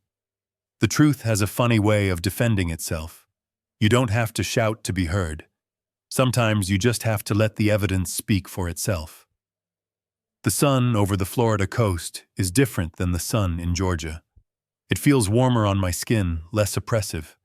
I spent 40 years building houses for other people and protecting a house that stopped being a home a long time ago. Now the only thing I build is my fishing line. I am sitting on the end of a private pier that belongs to the condo complex where I live. It is a nice place. It has a heated pool, a gym I actually use, and neighbors who wave at me but do not ask for money. I bought it cash. No mortgage, no stress. Just the sound of the waves hitting the pilings and the occasional tug of a red snapper on my line. It has been 6 months since the day the hammer fell on Oak Street. 6 months since I watched my family disintegrate in the rearview mirror of my truck. I do not dwell on the past often, but in a small town, news travels fast, and even across state lines, bad news has a way of finding you. Yesterday, I received a letter in the mail. The handwriting was familiar but shaky. It was from Brian. I did not open it immediately. I let it sit on the kitchen counter for a few hours while I made a sandwich. Finally, I sat down and tore open the envelope. There was no request for money this time. No excuses. Just a page stained with what might have been tears. He wrote, "Dad, I am sorry. You were right about everything. They are gone. Tiffany is gone. I have nothing left but debt and regret. I miss you. I miss the house. I miss who I was before I let them change me. Please call me. I just want to hear your voice." I read the letter twice. I folded it carefully and put it back in the envelope. I did not reach for the phone. I did not look up his number. Forgiveness is a tricky thing. You can forgive someone in your heart to let go of the anger, but that does not mean you have to invite them back into your life to hurt you again. Brian is a grown man. He made his bed and now he has to sleep in it. If I bail him out now, he will never learn. If I save him from the wreckage he created, he will never build anything of his own. I put the letter in a drawer next to the old photos of Martha. Maybe one day, years from now, I will answer. But not today. Today is for fishing. Today is for peace. I took a sip of my cold beer. The condensation was cool against my hand. The sea breeze blew across my face, carrying the smell of salt and freedom. I looked out at the horizon, where the blue sky met the blue water. I do not have a son anymore, not really. But I have my dignity. I have my silence. And most importantly, I have the keys to a front door that no one can ever kick me out of. I leaned back in my chair and closed my eyes, listening to the rhythm of the ocean. And this time, no one is going to tell me where I have to sleep. One Saturday morning, I was waxing my truck in the condo parking lot. A young couple, Mike and Sarah, were moving into the unit next door. They were struggling to lift a heavy oak dresser out of their rental van. Without thinking, I put down my rag and walked over. "Grab the other end, son," I told Mike. "Lift with your legs, not your back." We spent the next 2 hours moving their furniture. I showed Mike how to shim the legs of their uneven dining table and gave Sarah a tip on how to get the sliding glass door to stop squeaking. When we finished sweating and tired, Mike reached into his wallet and tried to hand me a crumpled $50 bill. "For your trouble, Harry," he said earnestly. "We couldn't have done it without you." I pushed his hand away gently. "Keep it," I said. "Buy some pizza and beer for your first night. You're going to need it." Sarah hugged me. It wasn't a stiff, obligatory hug. It was warm and genuine. "Thank you so much," she said. "You're a lifesaver. Please come over for a drink once we get settled." That hug stayed with me for the rest of the day. It was just a small gesture, but it revealed a massive truth. For the last few years, Tiffany and Brian had convinced me that I was a bitter, grumpy, stingy old miser. They made me feel like my very existence was a burden. But standing there in the parking lot, I realized they were wrong. I wasn't stingy. I had spent my whole life building things for people, helping neighbors, giving away my time. I loved being generous. What I hated was being exploited. There is a huge difference between a gift and a tribute. Here, with strangers who owed me nothing, I found the version of myself I thought was dead. The helpful neighbor. The kind old man with the strong back. He was still there. He just needed the right environment to breathe. You can't grow flowers in toxic soil, and you can't be a good father to people who only see you as a broken ATM. I went back to my condo, opened a cold beer, and toasted to Mike and Sarah. I was finally back to being me. And this time, I was saving my kindness for the people who actually knew how to say thank you. The lesson I learned from all of this is that family is not defined by blood, but by respect. We spend our lives trying to build generational wealth to leave behind for our children, but we often forget to teach them the character required to keep it. I thought I was helping my son by giving him a free place to live, but I was actually crippling him. I was shielding him from the realities of the world until he became too weak to stand up for himself. Sometimes the most loving thing you can do is let people face the consequences of their own actions, even if it breaks your heart. You must never set yourself on fire just to keep someone else warm, especially if they are the ones holding the match. If you enjoyed this story and want to hear more about how to stand up for yourself and protect your peace, please hit that like button and subscribe to the channel. It really helps us grow. And tell me in the comments below, have you ever had to cut a toxic family member out of your life to save your own sanity? I read every single comment. See you in the next story.